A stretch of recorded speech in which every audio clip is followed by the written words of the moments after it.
Welcome, everyone, to another episode of Get the Fork Out. This is a two-part episode with my good friend Eduardo Garcia, a ex-yacht chef turned entrepreneur, and he's a very interesting tale of woe that he has flipped on his head and turned it into this kind of tale of inspiration. Many of you might have heard of him. He did a documentary called Charged about his accident where he basically, to cut it short, I'll let you watch it. It's really good. It involves a outdoorsman seeing something interesting and touching it with a knife. We'll go from there. Again, stay for part two. Yeah, next week. Tune in for part two. Get the fork out. Eduardo Garcia, welcome. This is Get the Fork Out. It is an absolute honor to have you, my friend, here. Just to have a little chat, catch up a little bit in front of these fine folks, and talk about your time in yachting and your time outside of yachting, your entrepreneurship, and I don't know, just basically introduce people to you and your story. I think it's a fascinating one. So, welcome. Thanks, Chef. Appreciate you having me, man. Always it's always a treat to connect with you. Feel like we're counting almost double decades at this point. Our connections have kind of run the gamut from handoffs in the middle of the ocean for spare parts to connects, in social circles around the world, all the way to here in this in this virtual space, and then also as just individuals, friends, and then our business owners and creatives, and it's always an invite that I'll take. So I'm stoked to be here with you, man. Oh, I appreciate you, my friend. It's an honor. You we met. Leave a little brief background from my side. We met about 20 years ago in San Diego with our friend Brent Willett in a VW bus, and just sat around the fire. Had a couple beers, smoked a couple puffs off a joint, and just chilled out and got to know each other. It was awesome. It was 2 decades ago, like you said. Yeah, I believe we both started on our first yachts on the very same day. I think it was, or within within the same week. It was Halloween week, 2001, 2000, something like that. You were on Dorothea, and I was on Magic Time. Magic Time, that's right. Magic Time. Tell us where your yachting career went from that instance. I was 20 years old. I just graduated cooking school, and it was a 107-foot wooden motor yacht in Shelter Island, San Diego, and gosh, it's giving me uncomfortable, exciting, anxious little boy chills right now, just even thinking about it. I mean, I was like fresh out of school, had never called myself a chef. I had been a line cook, a pastry cook, like I had been a cook, punch in, punch out cook, and had a fresh sort of degree in my hand in the culinary arts, and really had no idea where that was going to take me or what it was going to go do. But I knew I didn't want to go work at the Four Seasons or the W in like a basement kitchen for untold corporate years. And, and so yachting found me. I was working at a Japanese restaurant. I was modeling for a bronze sculptor just to pay my phone bill every month. And I knew that student loans were coming up in December. And I remember thinking, holy shit, how am I going to pay for these things? I can barely survive now. And so that when the yachting opportunity came up, I remember being scared out of my wits, not knowing what it meant, not knowing if I could command the responsibility of a complete kitchen. And, but I also knew that I had I had this little bird chirping saying, hey, this opportunity is not one that just comes every day. And if it, that saying, if it scares you, do it kind of thing. I don't think I had even started to think like that yet as an adult, but I knew somewhere inside that because it scared the crap out of me, I was attracted to it. And so I had to chase it. So, I spent the next 10 years really traveling through motor yachts, small boats, beach cruiser runarounds, sailboats, did small stints on large 300-foot vessels, and over a 10-year career, just ran the gamut from walking docks, working in shipyards, scraping pallet loads of greasy bolts and washers, just trying to make ends meet, stuck in the med, trying to get home. You know what I mean? Like hitchhiking, trying to find like free delivery back home. And, I went through all that, like living in flea infested crew houses all the way through having a terrific, solid career yacht job for multiple years where you're an invested family member, and it feels, it's not just a salaried position. You feel like you are an actual part of this larger dynamic. And so super varied career for at least the time being. And I'm certain from what I've seen, the industry has only just continued to develop and change in the 10 years that I have not been in the industry, because I left in 2011. So do you miss it? I mean, I could expound upon that. For the industry definitely has changed, but do you miss any aspects of it? Or I mean, your life is completely different right now. You've migrated, you've lost your flippers and went to land. You're now not a polywog anymore. You've gone full on frog or whatever. Yeah, sure. Like anything, there's parts I miss without doubt. I feel so. My grandmother asked me a few years ago, she said, Eduardo, we're just catching up. And she said, Eddie, tell me, she's 93. She's like, Eddie, tell me, are you a chef? Are you even, like, she didn't say even, she was like, are you a chef still? Or she's like, my girlfriends ask me when we're playing like Mahjong, like, what's your grandson do? We see him on the news. We saw him in People magazine. We saw him, and her call out hit a tender bone, bro, because in the last 10 years, largely, I actually have not been chefing like you do every day. And like I did for a solid 10 years as a yacht chef. The last 10 years has been spent building businesses, and it requires chef skills. And it's almost like when you're a captain, how many captains have you sat with that are just trying to figure out how to transition from being a captain and how to make those skill sets work on land so that they, can change their place of being. And that I always remember that being such a hard bridge to cover for folks. And I feel like for me, going from full-time chefing where you're cooking every day, 5 a.m. to whenever food calls end at 5 a.m. You're just round the clock cooking for a decade, and then overnight you go home and then starting a business. And so I responded to her with, I am still a chef in the sense that I feel it's a mantle and sort of like this thing that you can embody. And yet, I also said, but you can introduce me as he owns his own business too. He's a business owner. Exactly. Yeah, exactly. Yeah. I don't think no one thinks any less. Like a chef is such a huge name and a broad umbrella group of anything. You're still in the food industry. You're still using those skills that you developed. Like you couldn't, we should maybe transition into what you do now. And people can, rather than mysteriously talking about some entrepreneur thing that you're doing, you've made a group of sauces that are excellent. I believe in them, obviously, and that's your own business. And I think you started inside the family, right? Yeah. So getting to where I am today, I have a bad habit of this. You got to keep me honest. Someone will ask me a question and I'll just take it somewhere else and never answer the question. So you asked if I missed yachting. And I brought in the story of my grandma asking if I was still a chef. And the reason I brought that up is because I had a request of a past yacht owner ask if I would come chef a trip in St. Bart's.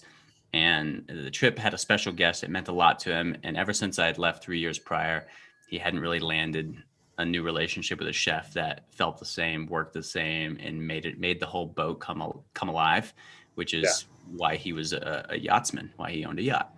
And so I went back and I showed up at the Ile de Sol Marina in St. Martin. And I was kind of like percolating with excitement and like, okay. And I remember getting to the back of the boat, about to walk on the passerelle, and I just like my body sank and my being sank and everything. Really? I just knew that it wasn't my place anymore. Like there was no more mojo in the atmosphere of the industry. Okay. The smell of the salt, the whipping of the lines on masts from like all the dinky marinas that sit next to the super yacht, like the noises, the smells, everything were familiar, and yet it didn't land in my passion bucket, which is why I left yachting in the first place. And so, do I miss it? I miss so many attractive qualities and parts to it, but I am grateful to be land-based for the last 10 years and have developed a new career here at home to call my own, you know?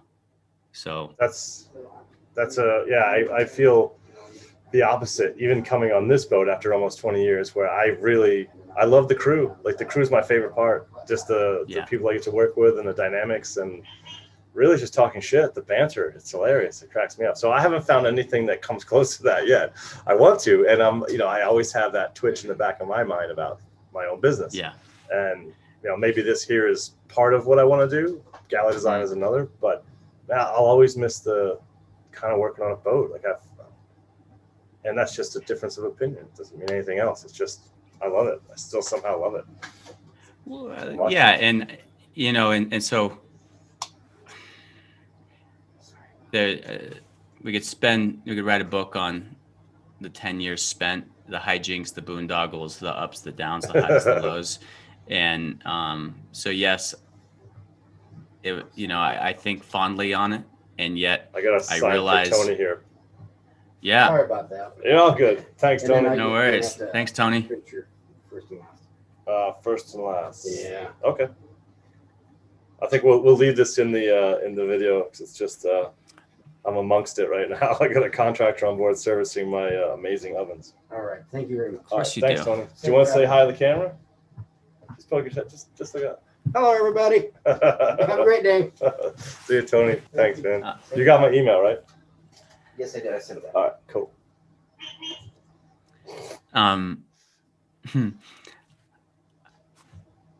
So do I miss yachting? I feel like in my current line of work, I touch on skills, accrued calluses, learnings, scars, insights. Yachting it is a fundamental part of how I roll right now.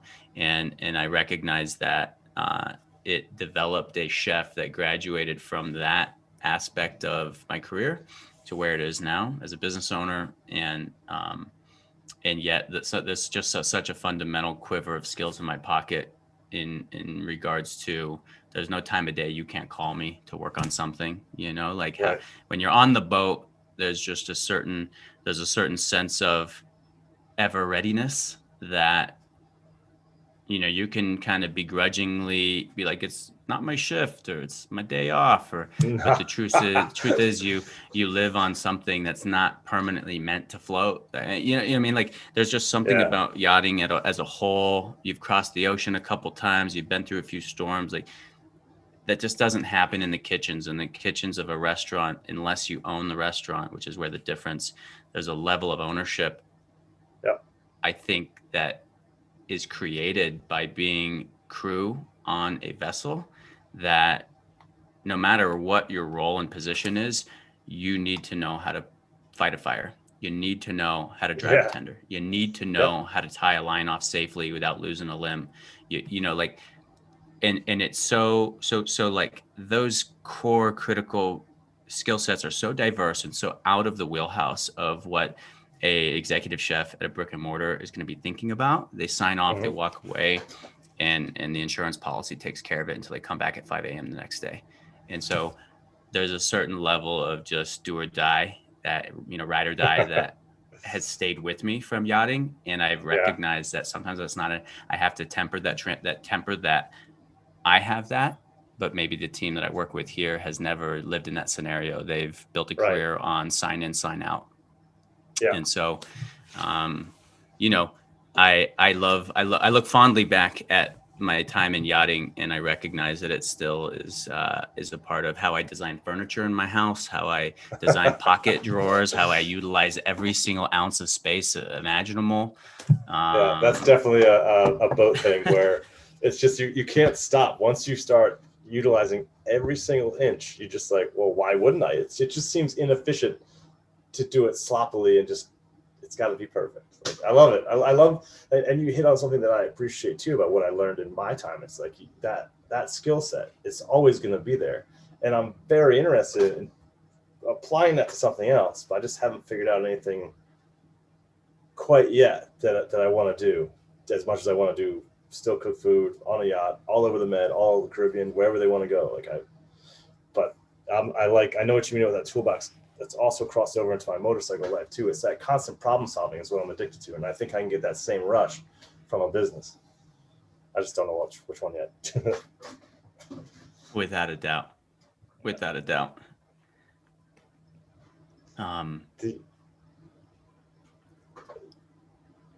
Yeah, I'm just thinking about how. So my business now, you had asked many minutes back before we went off on our journey. What are you doing now? What's the business? Sauce line, for anyone listening to this, I absolutely committed myself to yachting as an industry, not knowing and not needing to know where it was going to go or how it was going to tie up or how it was going to migrate and transition and mature within my own life cycle. And so 7 years in, I realized that the 20-hour days, the 18-hour days, the, sleeping in a bunk that was yay wide. I remember measuring my bunk on the last boat I was on. It was a Trinity, and from the elbow to the top of my fingers, which isn't far, 23 inches, was the height from the top of the mattress to the bottom of the bunk above me. And I remember I'd roll in, I'd roll out, my surfboard would live against the wall. If it was on charter, I'd have cases of watermelons and food. And if you bunked with me, if you were my roommate, you knew you were bunking with the chef. Cause it was just Chef Eduardo's room was kind of extension of pantry. And so, awesome. But I started to realize that I was spending my free time not kind of hanging out at the pub, not always taking advantage of the locale and the social scenarios that are just ripe for the picking in this industry and yachting, and should be taken advantage of. At some point, I was on my computer in any free time building ideas for this next food adventure, this next place that I wanted to share my love of food, which was, a food company called Montana Mex. And so that really became what pushed me out the door. I found myself taking a dying passion, giving it room to find new fuel, and it found new fuel in being a business owner.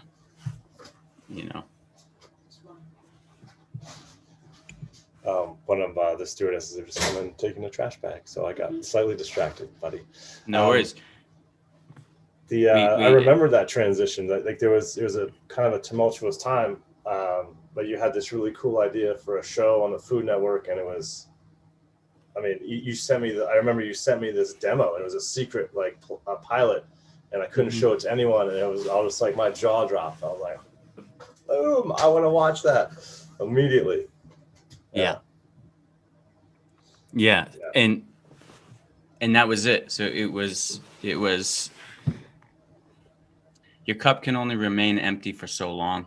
And yet if your cup's full, it's hard to take anything new in without it spilling onto the ground as excess. And I realized that my passion cup had room to be filled. And so I woke up every day kind of with a longing, with a craving that I wasn't being satisfied with in the industry itself.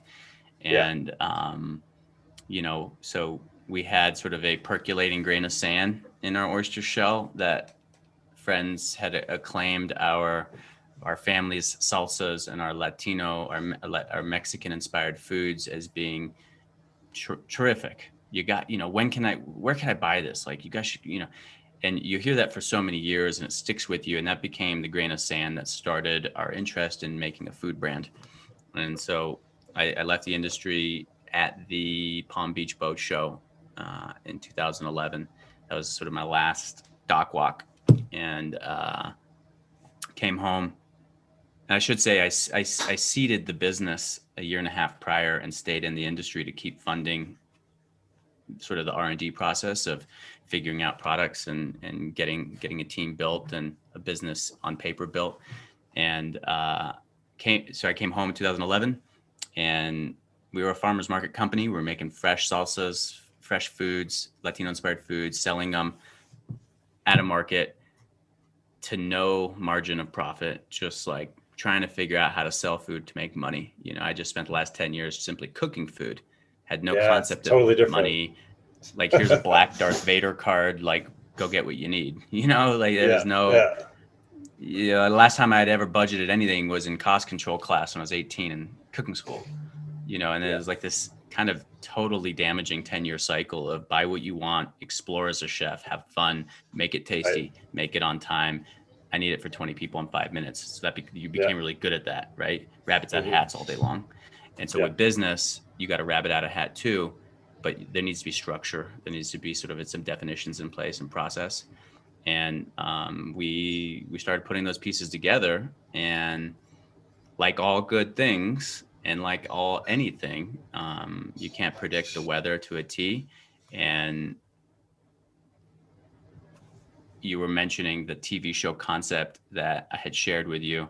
So the idea was that I would leave yachting, and my girlfriend at the time, business partner, had worked on a concept with me saying, okay, we're going to do a twofold approach. We're going to start this food brand called Montana Mex, inspired natural Latino products for the grocery space, for the public facing space, not a brick and mortar restaurant, but like a food brand.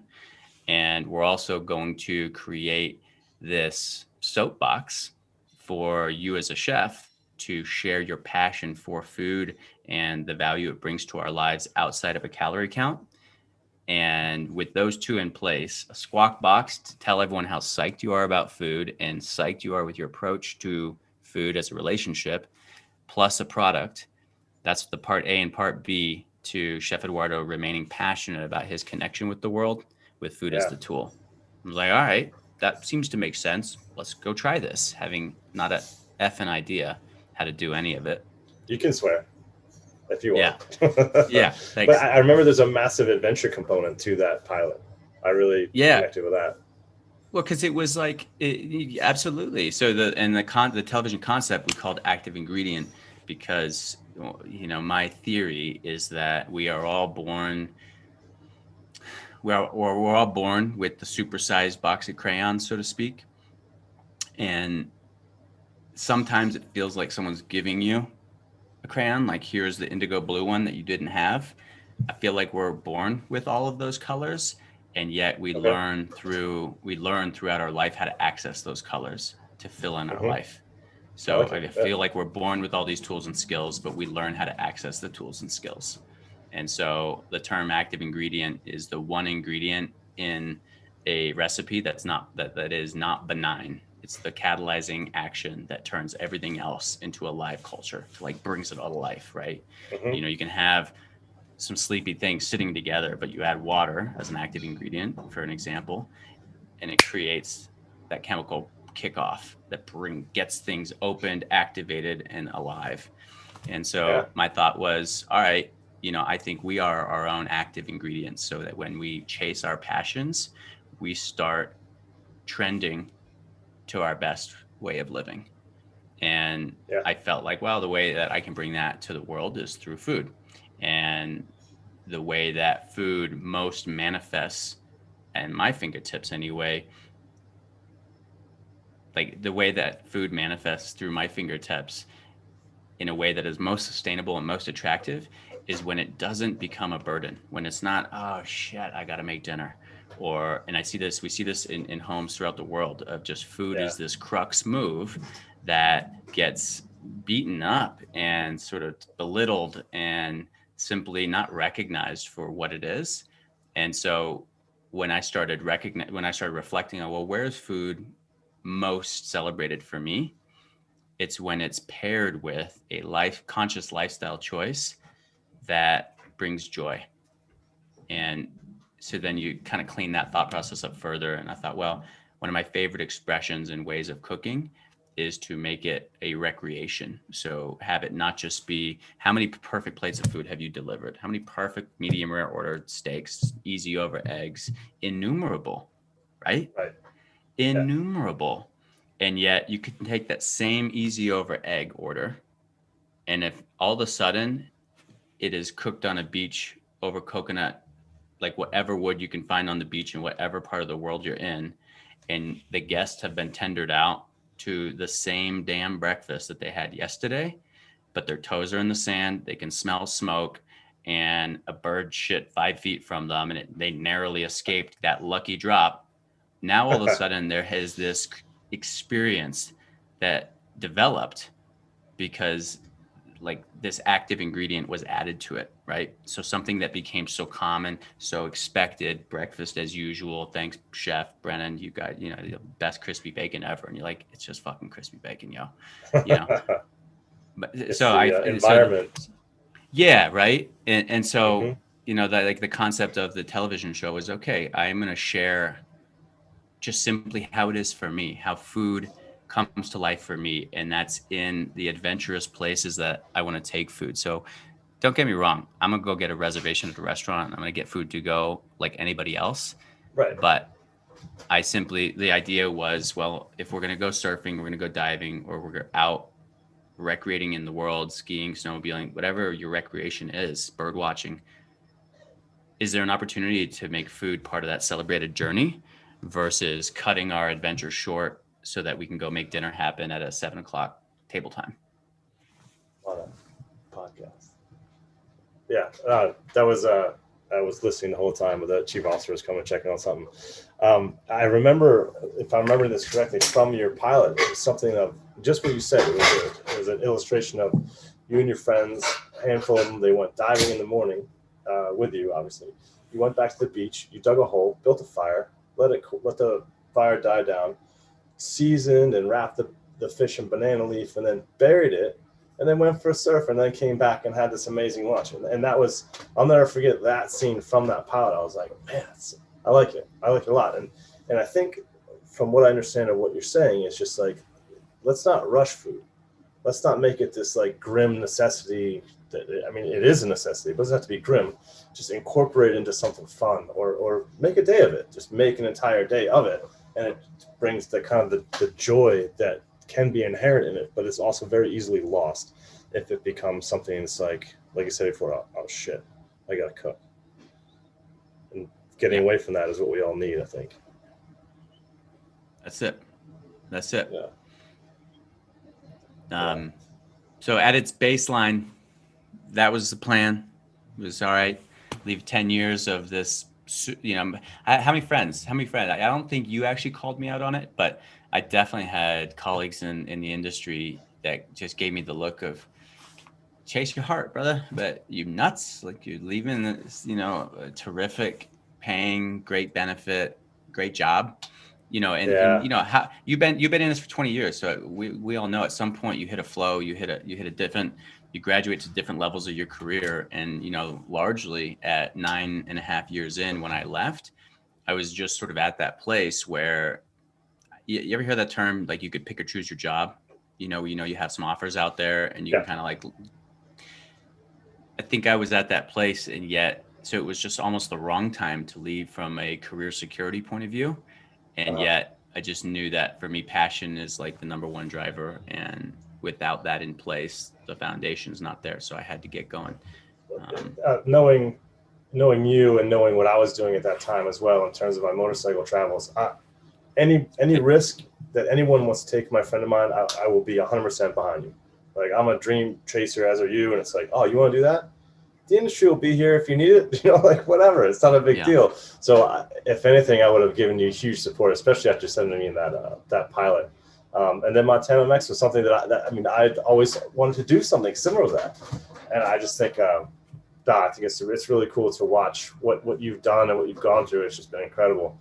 And to see one of these successful people in the industry and then leave the industry, it's good, man. Because we, like you said, we all come into this industry not kind of knowing where it's going to go. We're just like, this looks cool. I'm going to do it, see where it takes. And it's a great set of dice to roll. I mean, I don't regret a minute of it.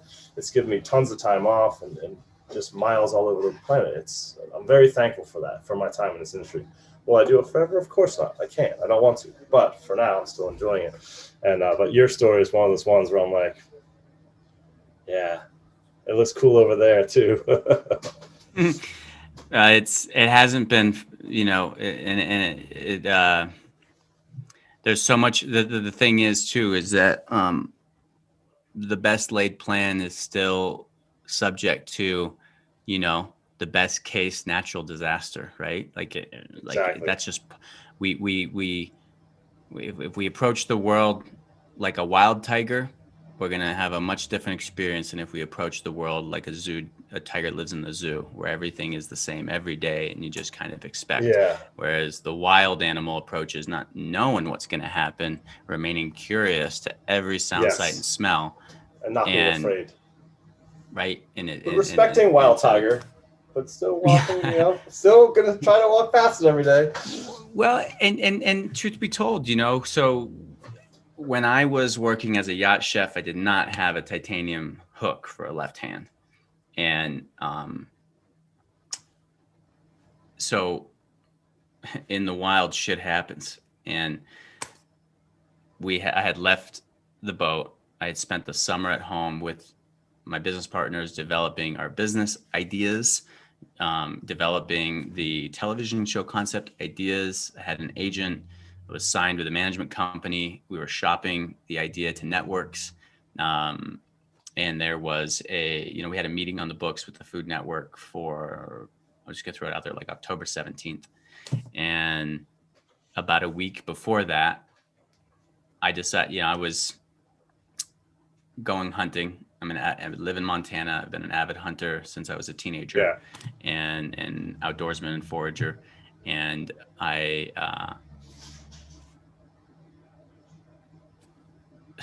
it was a celebratory day. It was like you on your bike or anyone else listening doing that thing that they just love to do. Yeah. And if you're given carte blanche, you got a day off, it's the thing you choose to do. For me, in archery season, September or October in Montana, it's hunting. It's filling my pantry, and it's sort of that other layer of relationship that I have with my relationship as a chef, which is that is my active ingredient. Exactly. Yeah. It's sort of having a more complete relationship with the ingredients that I cook with that bring energy to my life and others. And yet little did I know that on that hunting trip, I would come across like a metal can. And in the Rocky Mountain West, it is not uncommon to see old stoves, old detritus, and leftover pieces from mining camps, sheep camps, homesteads. There's a lot of trash in the woods. It's out there. Yeah. And I saw what I thought was a piece of trash, metal can, miles from the truck up in the mountains. When I looked in the can, there was kind of like, if you look at my mop of black head, it was filled with a mop of black fur, some bones, and a couple claws. And it was so natural for me to think, oh, claw. I'm going to pick that up. I'm going to keep moving. I'm hunting. I had my bow on, my backpack, kitted out for like this engagement. Hunting is it's a pursuit. Prey, predator, prey. It's a pursuit. It's not like you're like walking to the woods daydreaming, right. Like falling asleep. You're on point. And so when I saw that, it got my attention, and I thought, well, I'm gonna grab a claw, throw it in my pack as a souvenir, and keep going. And I didn't get within 12, 15 inches of the claw, which was in the bottom of that can, before I had the knife in my left hand because I was going to pry it off. And,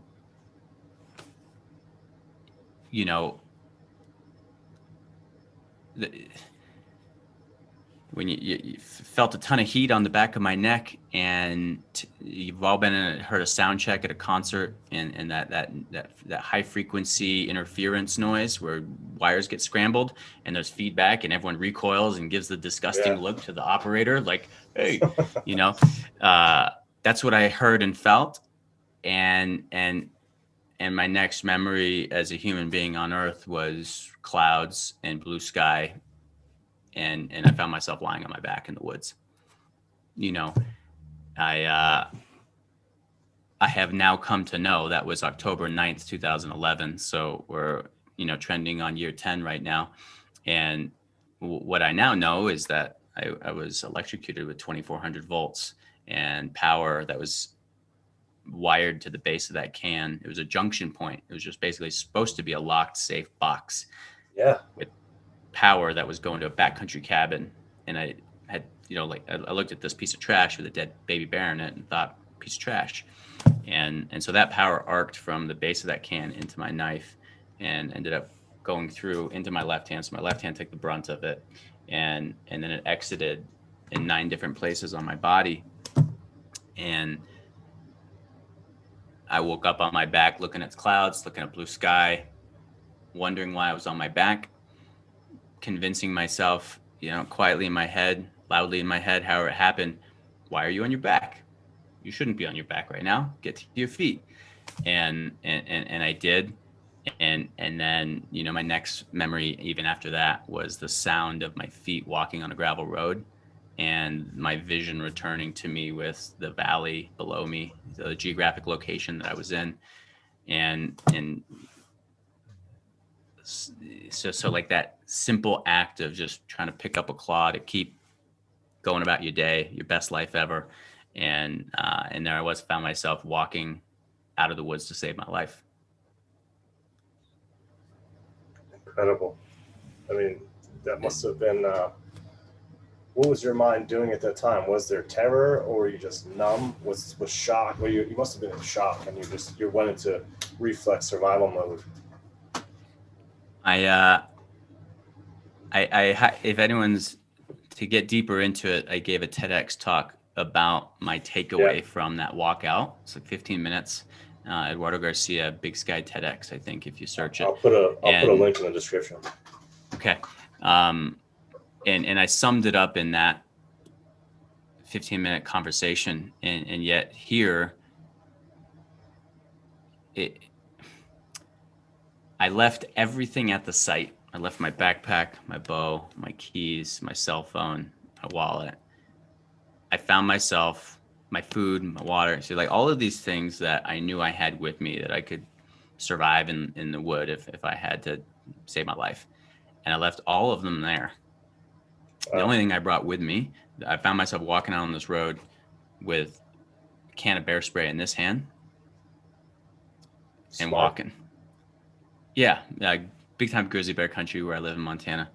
And so when you ask what was going through my mind, it wasn't call 911 because the phone was up on the hill. It wasn't get your keys so you can drive yourself to the hospital. It was so past that. It was so prior to that. It was in this category that I feel I've only ever experienced maybe when I was born, which is a moment in time where there's no other noise. There's no noise at all. There's just very clearly understood commandments, which is get help. Live. Don't stop walking, get help. And that is the noise that was going. That is all I heard on my walkout was I recognized that my hand was black. The left hand was black and kind of crunched up like this. And I had it up against my chest and I made a quick sling out of it to support it. I saw that it was burnt. I was walking on this road. I had nothing else with me, thinking, why am I here? Why am I walking? What's going on here? And then I pieced together that I had heard that sound. I had seen that can. Oh, I went to get a claw. I felt the heat on it, like it was warm. It was noisy. Oh shit, did I get it? It sounded like electrical interference in real time. It probably took a couple seconds for me to realize this. In my head, it was a conversation of minutes. And I realized that I was gravely injured. That so beyond surreal. And that's where I kind of referenced that it felt like I was, people say they were born again, when they have a life and death experience. And I feel like how that came about for me was simply that nothing else mattered except for life or death. And they were both in front of me to the point that I'm a off-road walker. So if we go hang in the woods, if you were coming and hang in Montana today, we may take a trail, but more than likely we're going to go off trail and we're going to go explore. And yet on the walk out of the woods that day, I remember seeing the valley floor was 3 miles down in that way. And that's where the homes were. That's where vehicles were on the road. That's where I'd find help. And there was open hillside country, rocks, bushes, grass, rabbit holes, gopher holes, all of these obstructions. It was like American Ninja Warrior was in front of me. It was like, okay, here's an obstacle course. How do I get from here to there? Because I got to save my life right now. And I remember it being such a conflicting moment of, well, the fastest way to get there is to just draw a straight line and bomb down this hill. And yet, as I was shuffling one foot in front of the other, simply managing to progress towards help at one step at a time, I feel like the smarter, wiser, self-preservation voice won that battle. The typical Eduardo voice was, and this is like human training, quicker, faster, cheaper, stronger, sweeter, let's go. Right. We want that. We're trained to think that way. Give me the easy option. Give me the quick option. And yet the moral of this story is that something greater told me, hey, it may get you there quick. You may think that, but if you trip on any of those obstacles, you're not going to get up off that ground again. You're going to be toast.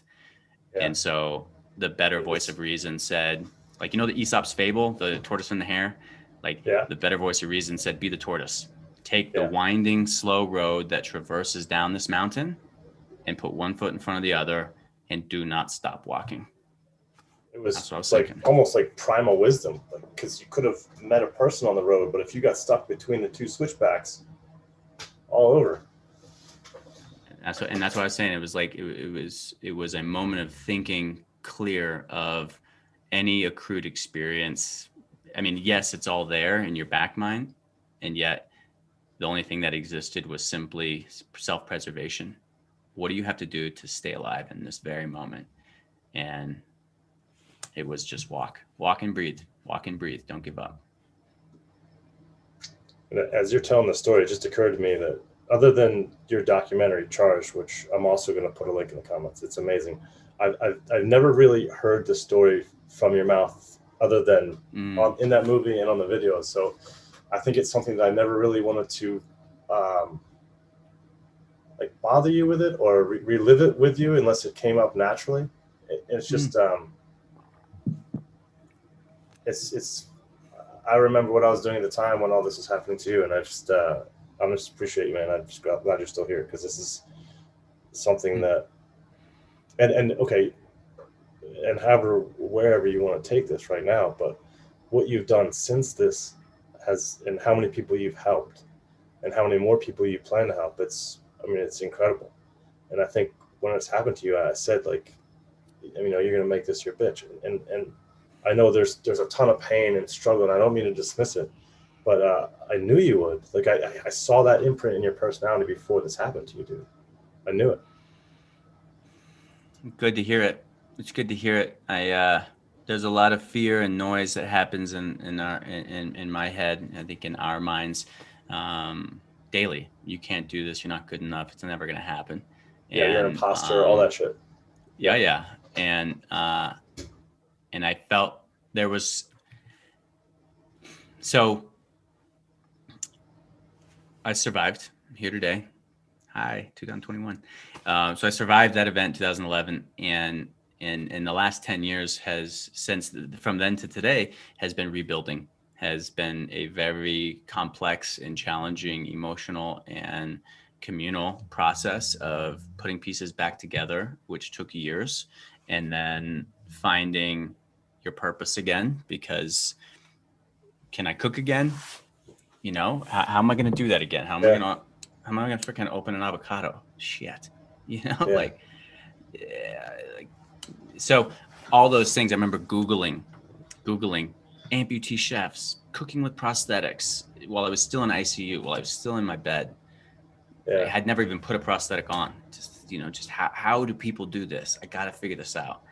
And I took every pursuit and plugged it in with amputee as the tagline. How to surf as an amputee. Bethany Hamilton pops up. How to cook as an amputee. The chef in the England one Michelin star. Yes, you got Yeah, him. I can't remember his name. And it's and he's a 1 Michelin star chef in England. And I, of course, I like watched his YouTube video. I was like, I can do that. Like, okay, I can do this. I can do this. Like, I can do it. And yet what's transpired in the last 10 years is that out of the ashes of this total combustion of a life's like mission or purpose and direction has been, they say that farmers burn their fields to add carbon to the soil. It feeds the earth, and it's like an integral part of a cycle. That's why, forest fires. And so I feel like my life prior composted into that heap, and what came out of that heap, again, I was saying the only thing I was thinking about was the core, like similar thinking as to being that new babe taking first breaths for the first time. The purity of that moment sort of put me back into the next 10 years of just, I got to just figure out how to be me again. I got to figure out how to, brush my teeth out, knocking my freaking tooth out, okay, so I don't use string floss anymore. I use a pick. Like I had to learn these fundamentals again. Yeah. And then, so what's come out of it is that we decided as a team of business partners that the Montana Mex food brand concept was still valid. It was still a worthwhile pursuit. So we kind of put that out into the focus of the future. So we'll still work on that. The work on television, the purpose of that was still valid. I want to inspire people to have a better relationship with food and unto themselves and to others. So that remained valid. And then all of a sudden there was this whole third element that was not really in my wheelhouse prior to my injury, which was I figured my way to support the world and help others and give back was through food as a chef. And we can easily feel that way when you serve someone a morsel and they're like, and you just fed their kind of, feel good meter, or you're working with someone that has a special diet and now you just fed their special need meter. And so all of a sudden this injury brought a whole new platform, a whole new place to continue to try and impact the world. So it was a benefit, a blessing that I didn't think would come from this naturally. And yet what happened is all of a sudden I was no longer just talking to food focused worlds, but I was connecting with trauma worlds. I was connecting with the world of folks dealing with their health, which is connected to food. So it all ends up tying up to what I do now. And yet little did I know that the last 10 years would include having a documentary film made about my injury and life, which is incredible.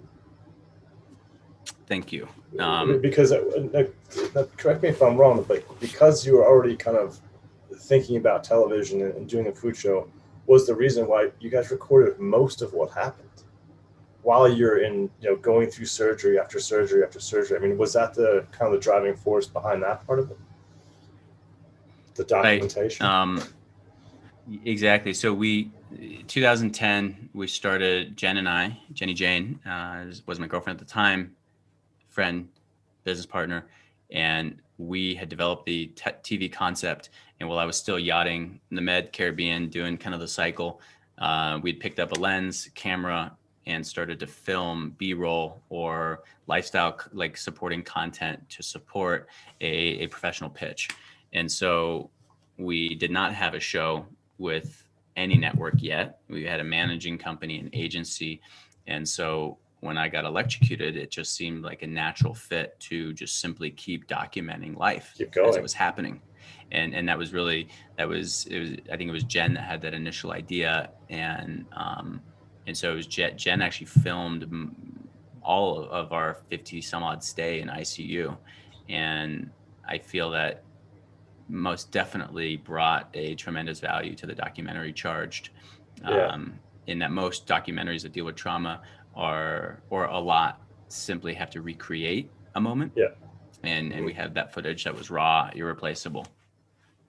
Yeah, I can't encourage you guys enough to go check that out. It is, you'll get emotional, you'll get inspired. It's honestly, I can't speak to enough of your character to go through that. And then we haven't even gotten into what you do with the Challenge Athletes Foundation. I think you said the other day you told me you have a planned fundraiser to do with the same Utah burn unit, for probably one of the most famous in America, I think you said.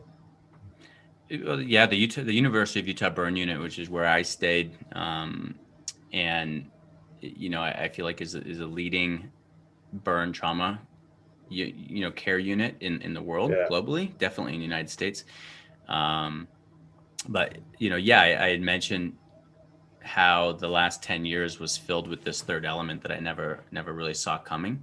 And so I feel like there's a lot to unpack here. And at a high level, I did not recognize that this was going to be a part of my body, like part of me.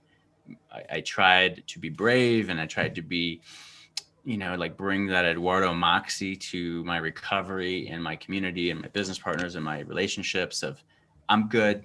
And because I'm going to be strong, you can be good. And then we're going to be good. And it's all going to be fine. And that can only take you so far. I realized that at some point I wasn't owning the fact. Like I think it was 2013, two and a half years after my initial injury, that I recognized there was this void that was not being filled within me. There was a wound that was not being healed, and it was the lack of ownership that I was an amputee. I was still just trying to, hide it in a way. Yeah. Like that. That's how it transpired. Is that my actions and my reality was hiding the reality, which is I'm an amputee. That's just simply a definition of someone missing a part of their body, It's just a normal reaction, I would imagine. Totally. But when you're new to it at 30 years old, you think you're going through it alone. Yeah.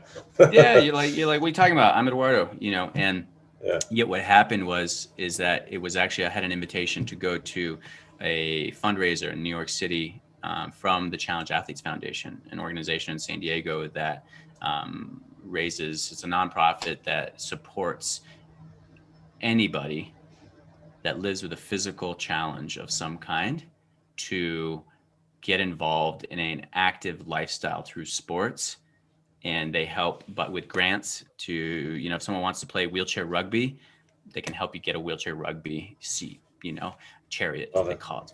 Badass chariot. Roman. And so they reached out to me, and I was like, I was just like, gosh, I don't feel like I'm an athlete, but I'm intrigued by this because I feel like there's something missing in my life right now. So I took that call.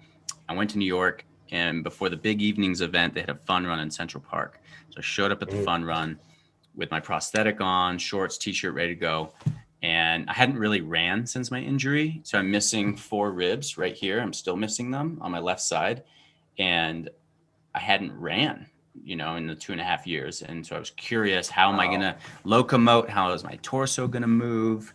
And so I kind of had a lot of trepidation. I roll up to the Central Park run, and there was a mess of people there, a bunch of people having bagels and coffee, getting ready to go. And a young man was introduced to me. Thomas Kane is his name. And he is and was then a challenge athlete. And he was introduced to me. And the first thing I noted was he was a little younger than me. I was 30 something. He was 18. And yet I noticed that he had his left arm exposed. He had a t-shirt on, and his amputation was like right here where mine is, midway on the forearm. And yet he wasn't wearing a prosthetic. And so I kind of roll up, and I'm like, that's weird. Where's your prosthetic? I didn't say that. But he rolled up to me, and he was like, and he did say the opposite. He said, that's weird. Why are you wearing your prosthetic, bro? Because you're about to go for a run. Yeah. He's like, hey, nice to meet you, Eduardo. I'm Thomas. And he just immediately went from looking at me to looking at my prosthetic to looking at me. And he just called it. He's like, are you going to run with that thing? And what happened is he was my active ingredient in that moment, right? He did not hold back on what he knew his power was, which was to be real and honest and loving. And so he brought it, and it helped me crack into my power, which was I had not given this power yet. I had basically removed it from the conversation of self. And so he called me out. It's like, yeah, noted. I guess I'm not owning this. So took my shirt off, showed all my scars off. All the scars. Yeah, totally. And I took this off. I put my shirt on, whistle blew, everyone runs, you got to keep up. And all of a sudden I'm running. and I'm moving, and I'm like, okay, my ribs don't feel too weird. And you're right. It's kind of cool not having this thing glanging and chanking and like moving around. And the rest is kind of history. Is that kickstarted this understanding that, and as I've always known, but it was just to be your best self. It's just so important to recognize the stuff that you're in love with and the stuff that scares you. And so from there, this third element came to life, which was, okay, I have an opportunity here to do what Thomas just did to me. He just helped me come through this trauma. I have an opportunity to now kind of help others here. And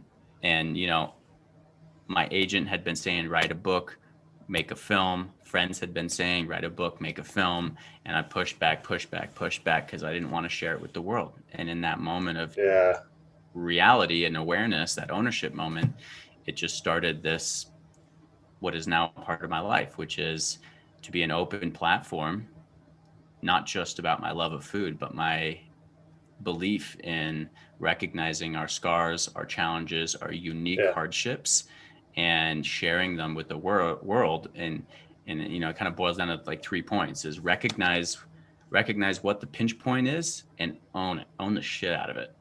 Mm-hmm. Second is communicate that ownership, communicate it with the world.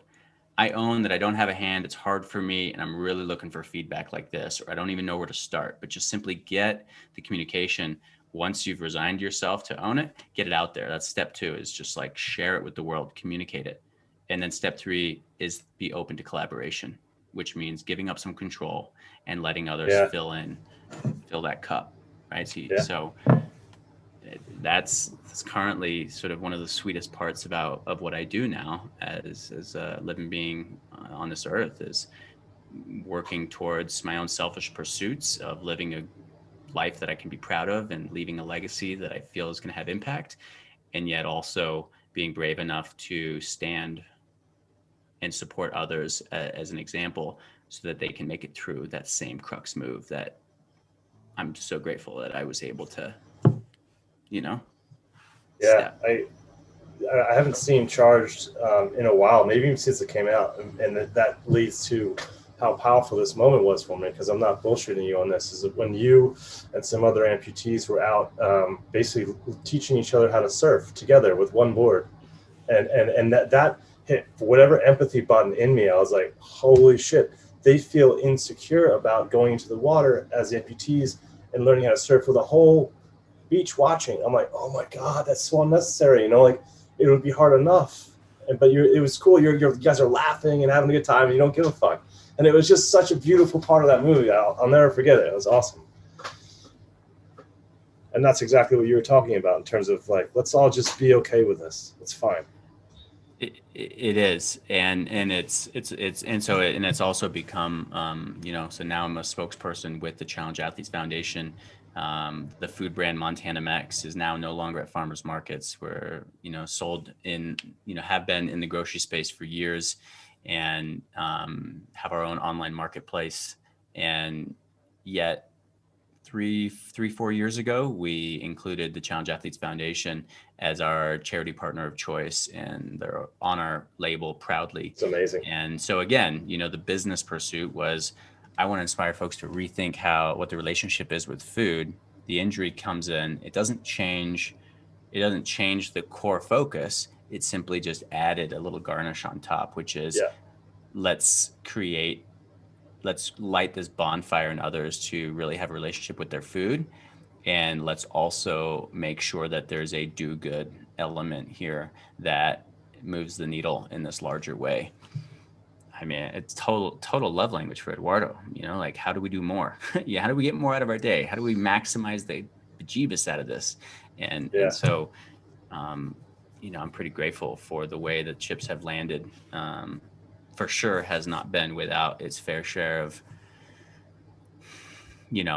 maxed credit cards and challenges and learning, like pain points of learning. But I wouldn't change it. I wouldn't go back. Not for That's heartbeat. Amazing. It's amazing to watch you I mean, if you're just meeting Eduardo today, or if you've seen this stuff before, but it was amazing to watch you go through all this, and you just kind of like you said, you're burned down, and then you've risen like a phoenix out, and not with just strength for yourself, but strength for other people to help them go through the same thing. That's amazing. Again, like emotional just talking about it. I'm super proud of you, man. Yeah, super proud of you. Thanks, brother. Yeah. Hey, note to editor. It's 11:57, so I got this call in 3 minutes that I can't get out of. But I'm happy to call this part 1 of 2.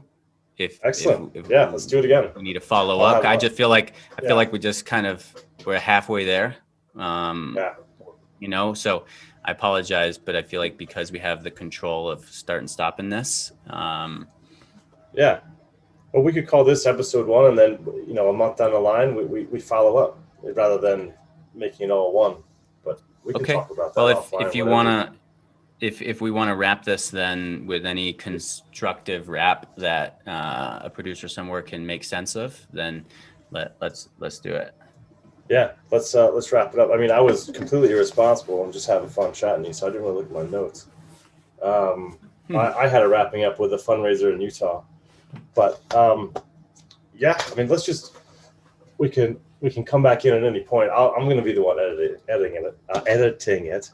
Then let's not rush it, Brennan, because this call in 2 minutes. I don't want to get into a place where we get deep and then get a yank back out of it. So we could re-listen to the last 10 minutes of it and know where we got to pick this up again. Yeah, sure. Yep. Yeah, let's do that rather than trying to do some weird 2-minute. Yeah, I know you got to go. So look at this too. See where I sit in my basement. You see this white patch coming here? Same time of day.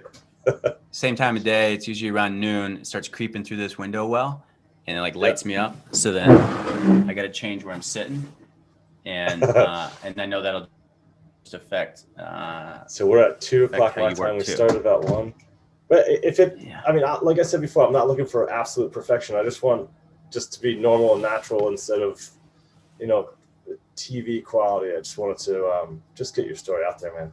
I just think it falls into what I think is interesting in life and what things I appreciate about humans. Much respect to. Yeah.